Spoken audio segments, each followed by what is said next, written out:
Assalamualaikum warahmatullahi wabarakatuh. Selamat pagi anak-anak. Baik, anak-anak kita akan melanjutkan belajar kita yang kemarin. Hari ini di pembelajaran 2, subtema 1 kita akan belajar yang pertama adalah SBDB. Nah, di dalam seni budaya ini yang pertama harus kalian ketahui adalah di tinggi dan rendahnya nada. Nah, di tema 1 kemarin sekalian sudah belajar tentang nada ya. Di tema 2 ini kita akan belajar kembali tentang tinggi dan rendahnya nada.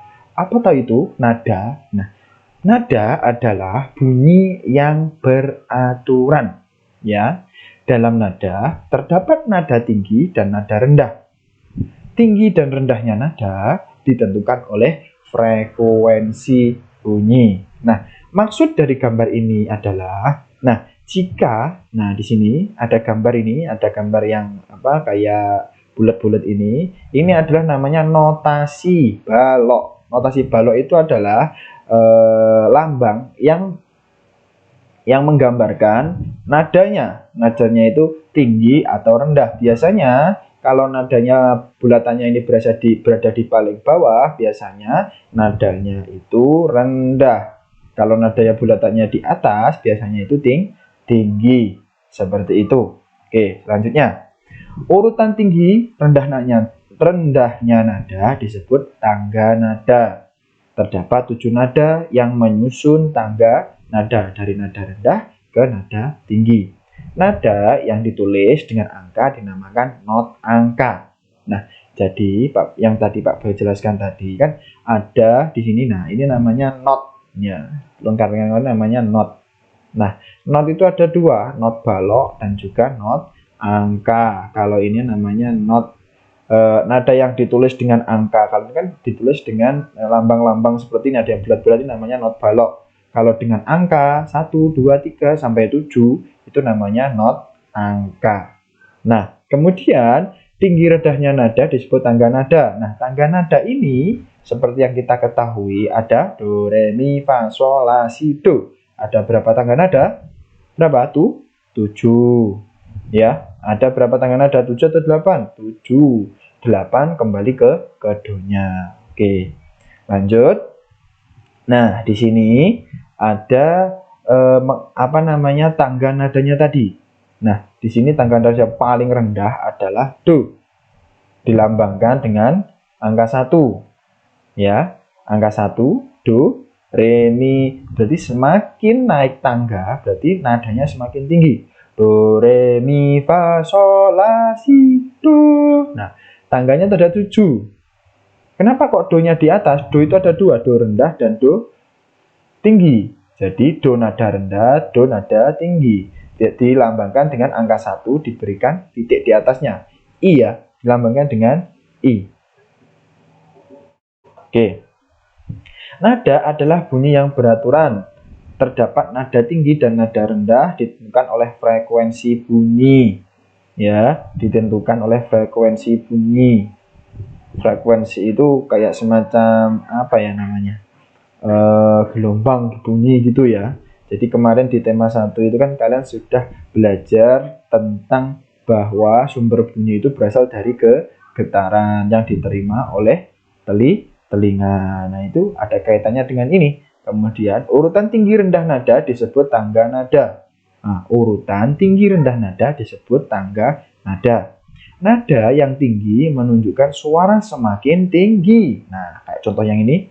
Nah, berarti ini kalau semakin tinggi tangga nadanya berarti suaranya semakin tinggi. Oke, lanjut. Di muatan PKN. Nah, di dalam PKN ini kalian harus mengetahui hak dan kewajiban di masyarakat. Nah, kalian juga salah satu termasuk masyarakat yang ada di lingkungan dan juga di negara Indonesia. Ya. Nah, yang pertama, setiap manusia memiliki hak dan kewajiban dalam memanfaatkan sumber daya alam, misalnya air, untuk berbagai keperluan. Nah, itu salah satu hak dan kewajiban dalam memanfaatkan sumber daya. Hak adalah segala sesuatu yang didapatkan oleh manusia sejak dalam kandungan. Hak, Pak Bayu ulangi, adalah segala sesuatu yang didapatkan oleh manusia sejak dalam kandungan. Jadi, hak itu sesuatu yang sudah kalian dapatkan ya sejak dalam kandungan. Contohnya, hak diberikan ASI, hak diberikan kasih sayang oleh orang tua, hak diberikan uang saku, itu termasuk hak. Tanpa meminta pun kalian pasti akan mendapatkannya. Gitu ya, itu untuk hak. Nah, ini ada contoh hak yang dapat diperoleh manusia dalam pemanfaatan air. Nah, jadi manusia itu memiliki hak untuk memanfaatkan air dengan catatan harus menjaga kebersihannya dengan tidak membuang sampah sembarangan, dengan tidak mencemari sungai dan lain sebagainya. Oke. Hak mendapat air bersih itu salah satu hak asasi juga. Untuk mendapatkan air bersih. Makanya kalau di musim kemarau banyak tangki-tangki air bersih itu mengirimkan bantuan ke daerah-daerah yang kekeringan atau dilanda kekeringan. Hak mendapatkan aliran air yang lancar, hak memanfaatkan air untuk mandi, mencuci, dan minum, hak memanfaatkan air untuk mengairi sawah. Oke, selanjutnya yaitu adalah kewajiban. Nah, kewajiban itu kalau hak tadi segala sesuatu yang diperoleh yang sejak lahir ya, segala sesuatu yang diperoleh sejak kalian lahir. Nah, kalau kewajiban ini adalah bagaimana cara kalian untuk memanfaatkannya.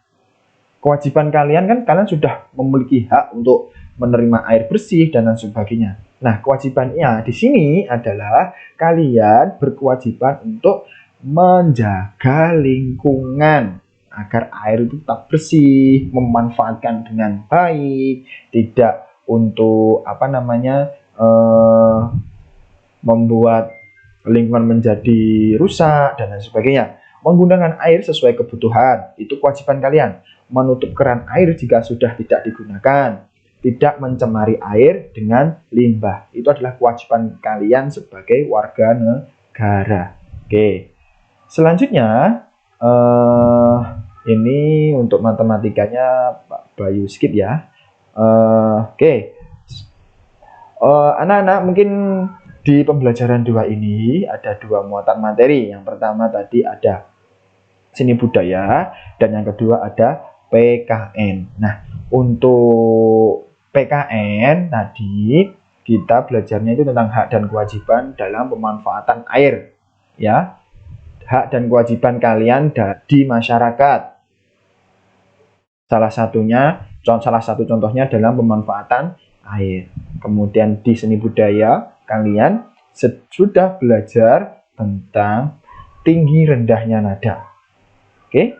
Nah, itu tadi penjelasan yang dapat Pak Bayu sampaikan. Kurang lebihnya mohon maaf. Sebelum Pak Bayu akhiri, marilah kita baca hamdalah bersama-sama. Alhamdulillah. Oke, terima kasih. Selamat belajar. Wassalamualaikum warahmatullahi wabarakatuh.